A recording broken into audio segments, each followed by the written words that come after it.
La ciencia llama a esto sobrecarga sensorial, pero muchos enfoques espirituales lo describen como una deuda energética, y el empático no se aísla para esconderse, se aísla para saldarla. Esto no es un rasgo de personalidad, es el resultado de la saturación. La soledad del empático empieza a tener sentido cuando observamos cómo funciona realmente su sistema nervioso. Carl Jung describía la psique como un sistema autorregulado, muy parecido al cuerpo físico. Cuando el cuerpo se expone a un calor extremo, suda para enfriarse. Eso no es una decisión consciente, es una compensación biológica.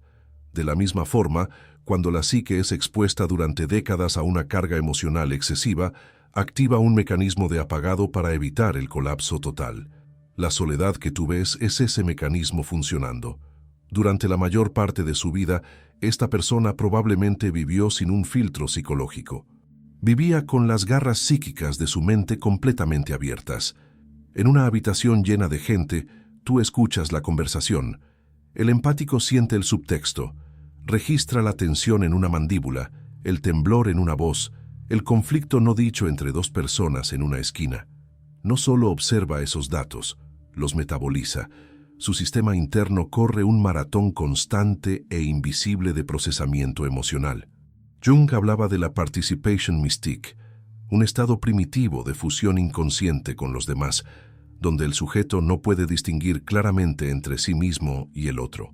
El empático vivió una versión moderna de ese estado, siempre fusionándose, siempre sintiendo, siempre cargando. Pero ningún sistema puede operar al máximo indefinidamente sin quemar el motor. La mayoría de las personas ha experimentado entrar a un lugar lleno de gente y percibir un ambiente pesado antes de que alguien diga una sola palabra. La mayoría lo sacude en 5 minutos. El empático lo carga durante 5 días. Era la persona que se quedaba 3 horas al teléfono escuchando a un amigo repetir la misma crisis, no porque quisiera, sino porque sentía físicamente la ansiedad del otro y necesitaba resolverla para poder sentir paz. La inmersión era total. Antes del retiro no había ausencia de conexión, había un exceso, estaba saturado. El retiro que ahora presencias es el freno de emergencia de la psique. Es una corrección. La mente inconsciente, que siempre busca equilibrio, entendió que el individuo estaba en peligro de disolverse por completo en las demandas del colectivo. Para salvar al yo, forzó una retirada. Por eso esta soledad se siente tan sólida para ellos. No es una preferencia que puedan apagar un sábado por la noche. Es una necesidad estructural para sobrevivir. Aquí es donde la mayoría se equivoca por completo. Tú los miras y crees que están evitando la vida. Piensas que están deprimidos, pero desde su realidad interna, por primera vez, están preservando la vida. Han llegado a un punto de saturación donde una gota más de emoción no invitada haría que el recipiente se desborde. No son antisociales, están llenos. La advertencia, el cuidado, está en tu suposición de que están solos y esperando ser rescatados. Asumes que, porque tú temes la soledad, ellos también deben temerla. Pero eso es una proyección de tus propias necesidades extrovertidas sobre una psique que ya cambió de eje. Ellos giraron el flujo de su libido, de su energía psíquica, hacia adentro. Jung llamó a esto introversión en su sentido más puro. No es timidez. Es la recuperación de la energía que estaba siendo drenada hacia el entorno. Cuando te acercas con la intención de sacarlos de su caparazón, actúas desde un malentendido profundo. Intentas arrastrarlos de vuelta al mismo ruido que casi los destruyó. Tú les ofreces conexión, pero para ellos eso se parece a contaminación. Han pasado años construyendo un muro, no para mantener a otros afuera, sino para mantener su propia cordura dentro. Este retiro fue la única manera de sobrevivir a su propia sensibilidad. Aprendieron por las malas que su empatía fue una vulnerabilidad antes de convertirse en un don. Sin el límite de la soledad, habrían sido consumidos por las demandas inconscientes de quienes los rodeaban. Por eso construyeron ese límite. Si estás listo para dejar de confundir la soledad con debilidad, asegúrate de suscribirte a Sabiduría de Goleman. Estamos construyendo una biblioteca de ideas para quienes están saliendo de la falsa conexión y regresando a la soberanía psicológica. En la siguiente parte, profundizamos en lo que esta supervivencia les costó y en cómo años de dar sin límites los vaciaron silenciosamente mucho antes de que comenzara el silencio. La historia del empático solitario es una historia de saqueo, no porque otros les quitaran cosas con mala intención, sino porque ellos entregaron partes de sí mismos hasta que ya no quedó nada que intercambiar. Este dar rara vez fue una decisión consciente. Fue una compulsión nacida de un condicionamiento temprano y de una mala comprensión de su propio valor. En muchos casos, el niño empático fue el regulador emocional de su entorno. Este detalle explica más de lo que parece. Una familia o un grupo social es un sistema, y los sistemas buscan estabilidad. Si los padres son emocionalmente inmaduros o caóticos, el niño sensible entra inconscientemente para estabilizar el sistema. Se convierte en el bueno, el fácil, el que escucha. Carl Jung sostenía que la persona, la máscara que usamos ante la sociedad, suele formarse para comprar seguridad y pertenencia. En el caso del empático, la persona fue la de la disponibilidad extrema. Aprendió desde temprano que su valor estaba ligado a su utilidad. Si podía calmar la ira de un padre, estaba a salvo. Si podía escuchar la crisis de un amigo, era valioso. Si podía absorber la rabia de una pareja, era amado. Se convirtieron en los mediadores silenciosos de cada grupo social al que entraban. Fueron los sanadores designados, los terapeutas no remunerados, los guardianes de secretos.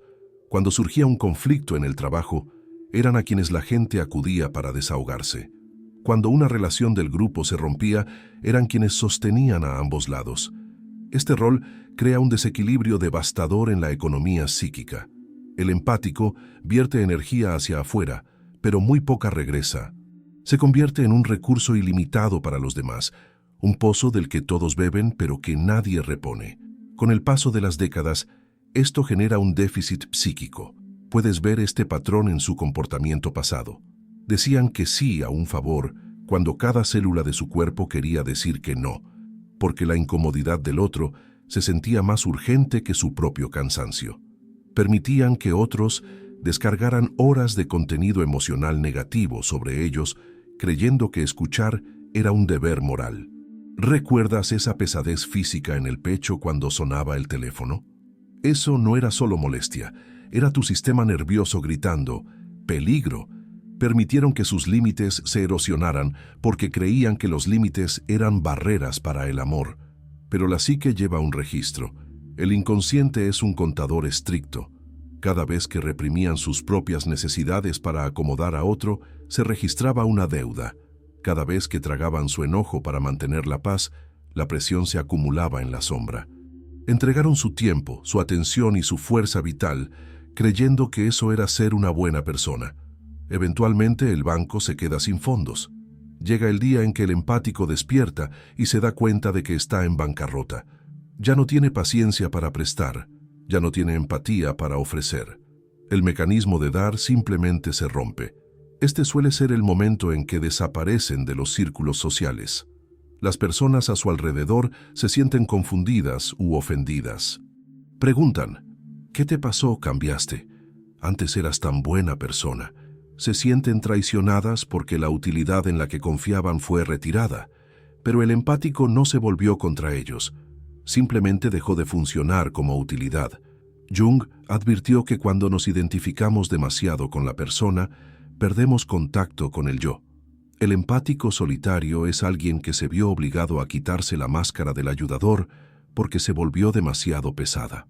Comprendió que su bondad era en realidad una forma de autodestrucción. Cuando se retira no está castigando al mundo. Está participando en un acto desesperado de recuperación de recursos. Está llamando de vuelta toda la energía que envió hacia afuera. Está cerrando las cuentas. Se da cuenta de que pasó su vida regulando las emociones de los demás mientras su propio jardín interior se marchitaba por abandono. Con el tiempo, esto es lo que lo lleva a no conservar amistades. Las viejas amistades probablemente estaban construidas sobre la premisa de su disponibilidad ilimitada. Esas relaciones no sobreviven a la nueva realidad de sus límites. El empático mira su teléfono y ve demandas, no conexiones. Ve personas que quieren algo, necesitan algo o esperan algo. Y la respuesta a todo eso es el silencio. Ha aprendido que, en la economía de sus relaciones pasadas, él era el producto, no el compañero. Mantener a esos amigos significaría volver al rol de proveedor. Y ese es un rol que ya no puede permitirse desempeñar. El costo de entrada a su vida ha cambiado. Antes era gratuito. Ahora exige un nivel de reciprocidad que la mayoría no está dispuesta o no es capaz de pagar. Ten cuidado de pensar que puedes arrastrarlos de vuelta a la vieja dinámica. Quienes antes daban sin límites, ya no dan por defecto. Se han retirado del negocio de la gestión emocional. Me pregunto si esto refleja tu propia experiencia. ¿Has notado alguna vez cómo dar fue costándote más de lo que imaginabas? Si esto resuena contigo, escribe la palabra agotado en los comentarios. Este patrón no ocurrió por accidente. En la siguiente parte, miramos hacia adentro, hacia el lado del empático al que nunca se le permitió existir, pero que nunca dejó de esperar. El empático solitario suele ser percibido como inofensivo, pero lo que la mayoría no ve es que esta calma exterior es el resultado de una sombra que ya fue integrada. Esta es una visión sentimental que ignora por completo la realidad psicológica. La verdadera transformación no ocurre porque sean buenos, sino porque finalmente entraron en contacto con su parte oscura, han integrado su sombra. Jung utilizó el término sombra para describir todo aquello que tendemos a negar en nosotros mismos. Los pasillos oscuros y no iluminados de la personalidad, los rasgos que consideramos inaceptables. En el caso del empático bueno, la sombra no es maldad en un sentido criminal, es la capacidad de agresión, de egoísmo, de frialdad y de comportamiento desagradable. Durante años, el empático reprimió estas cualidades. Creyó que no tenía derecho a enojarse. Creyó que no tenía derecho a ponerse primero. Empujó estos impulsos al inconsciente para mantener su imagen de persona amorosa y servicial. Vio su propia agresividad como un defecto moral. Pero la sombra no puede ser reprimida para siempre. A medida que el agotamiento de años de dar en exceso se fue acumulando, la sombra comenzó a filtrarse. El empático empezó a sentir destellos de un resentimiento intenso hacia las personas a las que ayudaba. Empezó a experimentar un disgusto secreto frente a la dependencia de los demás. Comenzó a fantasear con irse y no mirar atrás jamás. El verdadero punto de quiebre ocurre cuando el empático deja de luchar contra estos sentimientos y los acepta. Comprende que su resentimiento no es un pecado. Es una señal. Es la psique gritando que se ha producido una violación. La ira es la energía de la autoprotección intentando volver a afirmarse. Cuando el empático solitario integra esta sombra, atraviesa un cambio fundamental. Ya no es inofensivo. Una persona inofensiva es alguien incapaz de dañar a otros. Una persona en paz es capaz de hacerlo, pero elige no hacerlo. El empático integrado es capaz de cortarte el acceso. Es capaz de decir no sin ofrecer disculpas ni explicaciones. Es capaz de verte luchar con tu propio caos sin correr a rescatarte. Esta integración de la sombra retira la libido, la energía psíquica, de la persona social. Ya no invierte energía en parecer agradable. Eso lo vuelve inmune a las herramientas primarias de la manipulación social. Observa cómo funciona la manipulación en la mayoría de las relaciones. Depende de tu necesidad de ser visto como una buena persona. Cuando alguien dice, pensé que te importaba, está utilizando tu miedo a tu propia sombra.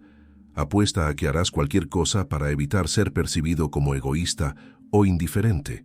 Pero el empático solitario integrado ya aceptó su egoísmo. Aceptó que no puede salvar a todos. Por eso, cuando le dices, estás siendo egoísta, no entra en pánico. Internamente asiente. Piensa, sí, estoy priorizándome. Es cierto, cuando le dices, has cambiado, ahora eres frío, no se apresura a calentarse.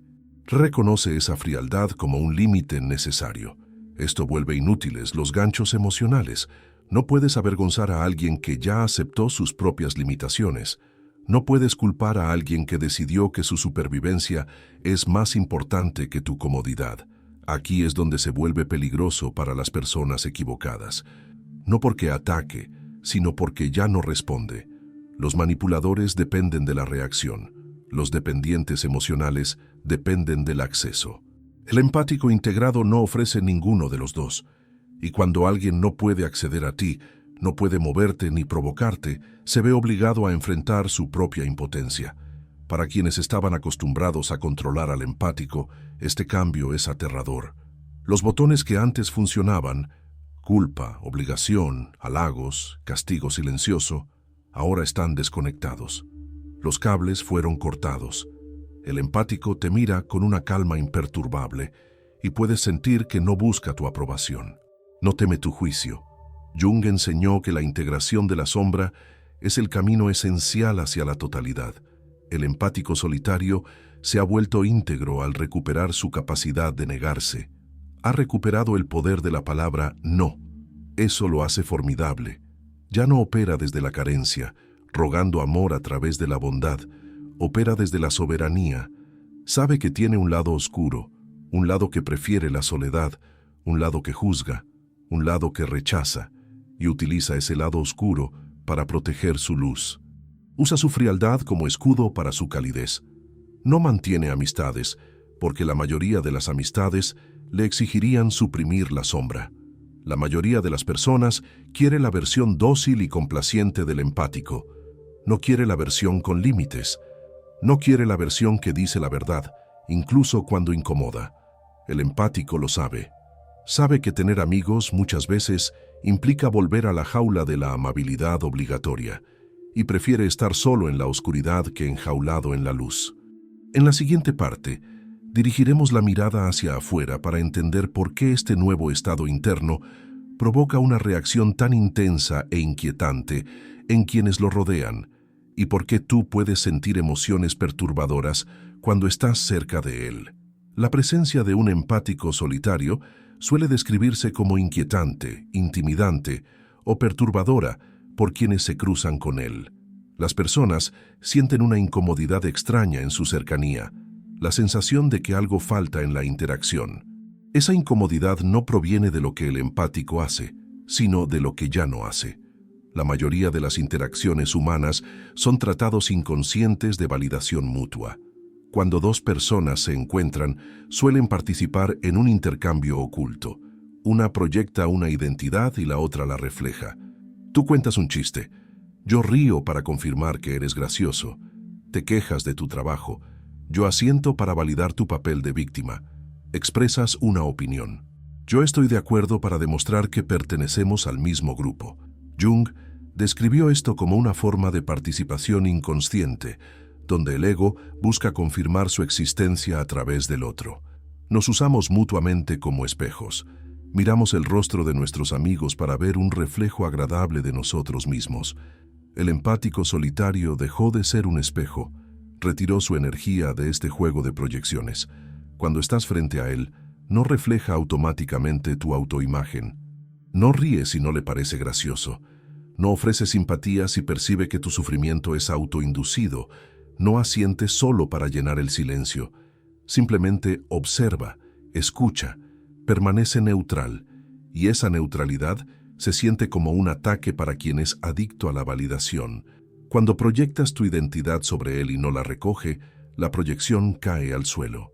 Te quedas ahí, de pie, con tu propia energía sin resolver. Te sientes expuesto, te sientes juzgado, aunque no haya pronunciado una sola palabra. La incomodidad que sientes es el terror del vacío.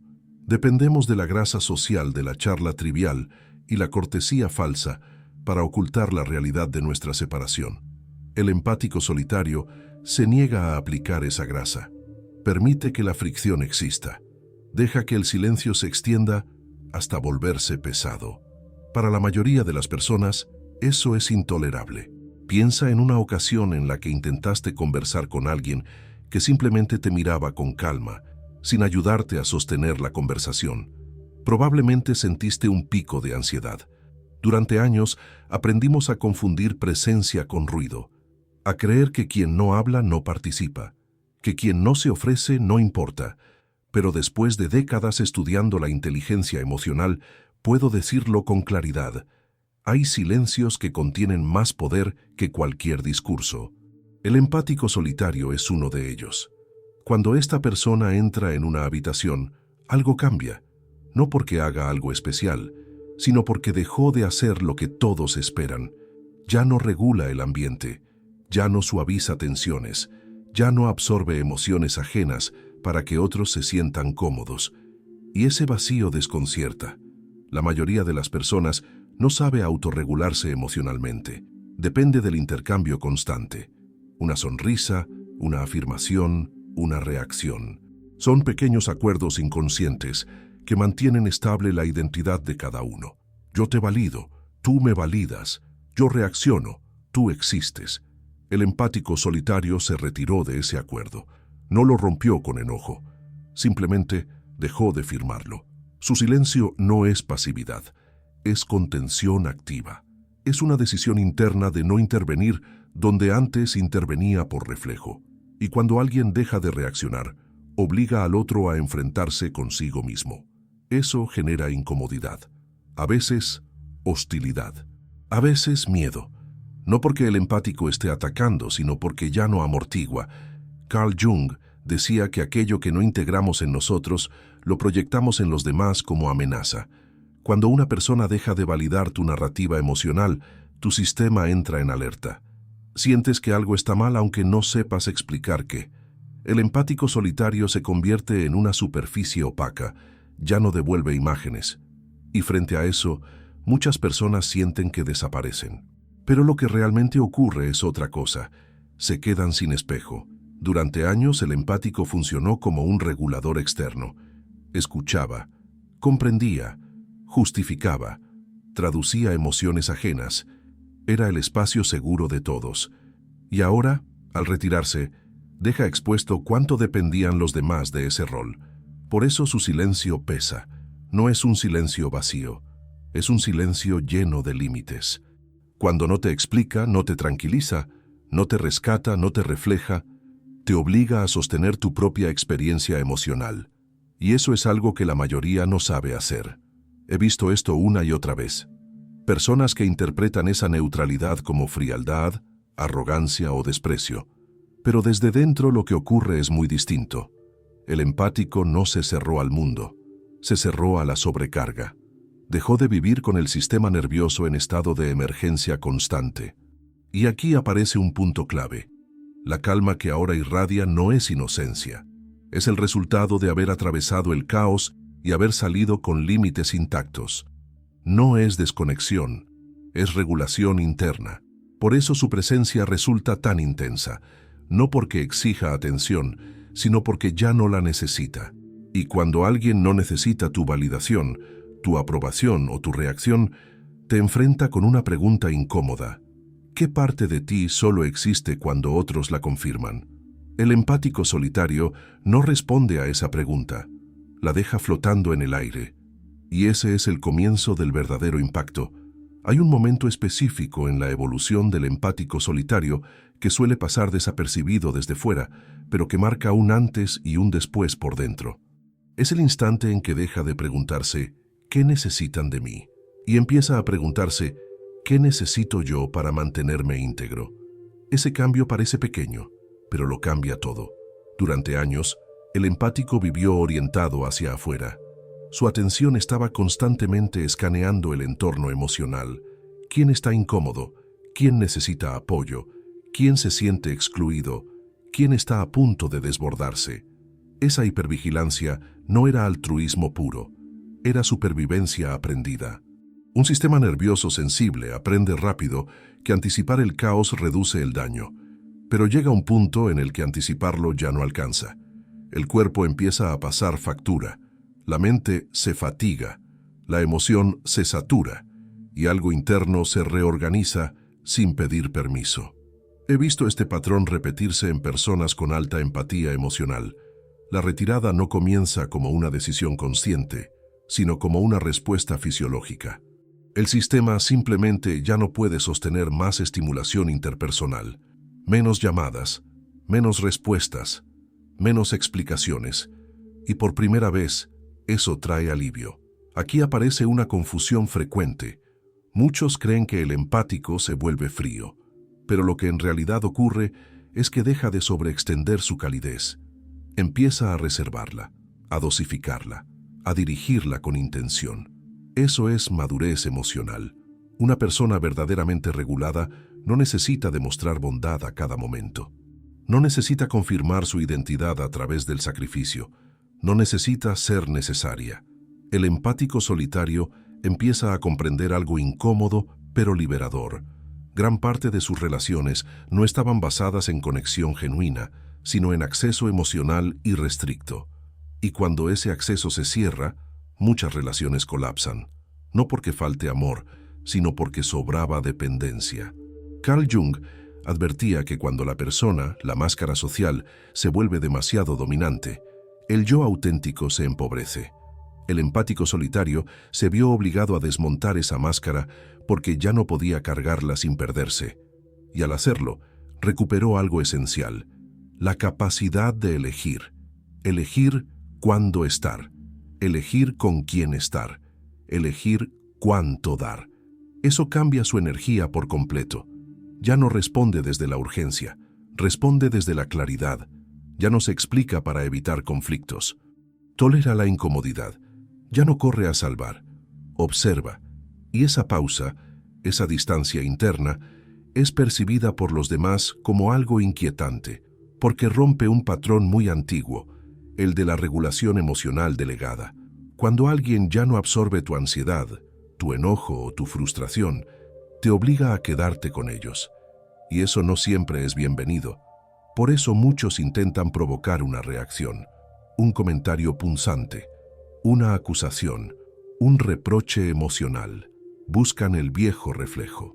Pero el empático solitario ya no muerde el anzuelo, no porque se haya vuelto indiferente, sino porque aprendió a no reaccionar automáticamente.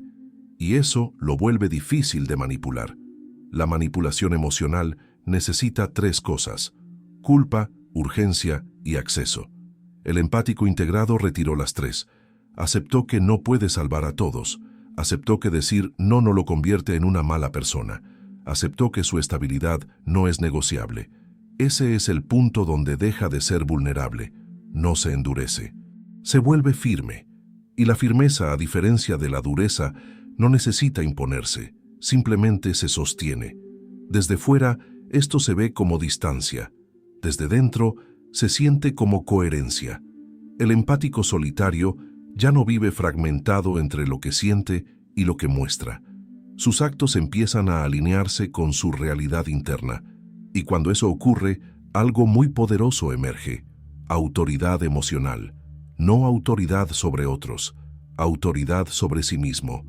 Y eso prepara el terreno para la última fase del proceso: el impacto que esta nueva presencia genera en quienes lo rodean, incluso sin decir una sola palabra. Hay una razón por la que la presencia del empático solitario provoca reacciones tan intensas. No es por lo que hace, es por lo que ya no hace.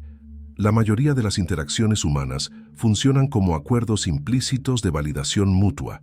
Yo confirmo quién eres tú, y tú confirmas quién soy yo. Reímos en los momentos correctos. Asentimos cuando se espera. Mostramos empatía incluso cuando no la sentimos. Todo eso mantiene la fricción baja y la identidad intacta. El empático solitario salió de ese sistema.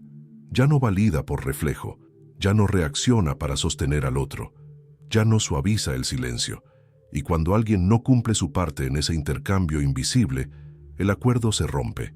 Las personas sienten que algo falta en la interacción. No saben explicar qué, pero lo sienten en el cuerpo.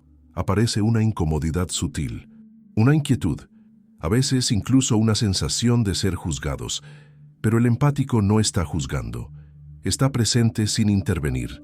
Carl Jung hablaba de cómo el ego busca confirmación constante de su existencia a través del otro. Necesitamos vernos reflejados para sentirnos reales. Cuando ese reflejo no aparece, quedamos solos frente a nosotros mismos. Eso es lo que ocurre cerca del empático solitario. No ríe si no le parece gracioso. No ofrece simpatía si percibe que el sufrimiento es autoinducido. No llena el silencio por ansiedad. Observa, escucha, permanece neutral. Y esa neutralidad se siente como un vacío para quienes dependen de la validación externa. Cuando proyectas tu identidad y nadie la recoge, la proyección cae al suelo. Te quedas ahí, expuesto, con tu propia energía sin resolver. Eso genera ansiedad. No porque el empático esté haciendo algo mal, sino porque dejó de hacer algo que antes hacía: amortiguar la realidad emocional de los demás. La mayoría de las personas no tolera el silencio prolongado. Lo llenamos con palabras, bromas, opiniones, cualquier cosa que evite el contacto directo con la incomodidad interna. El empático solitario no ofrece esa salida.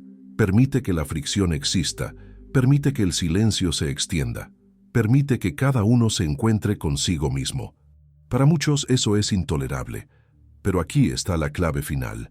El empático solitario no busca incomodar, tampoco busca enseñar una lección. Su efecto es secundario, no intencional. La incomodidad que genera no es agresión, es soberanía.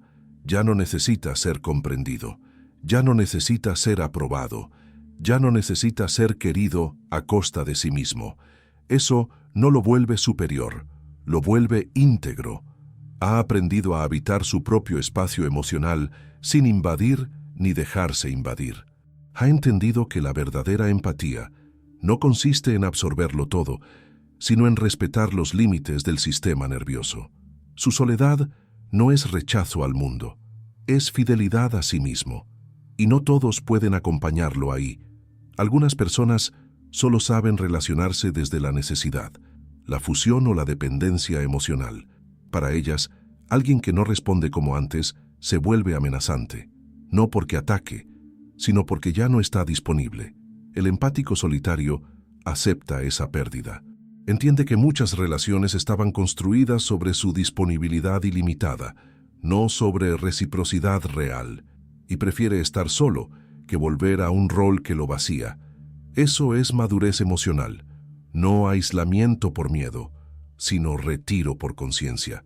Si algo de esto resuena contigo, no lo tomes como una invitación a desaparecer del mundo, sino como una pregunta honesta. ¿Cuánta de tu energía entregas para ser aceptado? ¿Y cuánta reservas para mantenerte íntegro? La inteligencia emocional no siempre se manifiesta como calidez constante. A veces se manifiesta como la capacidad de retirarse a tiempo. El empático solitario no perdió su humanidad, la protegió. Y ese es el cierre de este proceso. Cuando alguien deja de vivir para sostener a otros y empieza a sostenerse a sí mismo, su presencia cambia el campo. No porque imponga, sino porque ya no se fragmenta.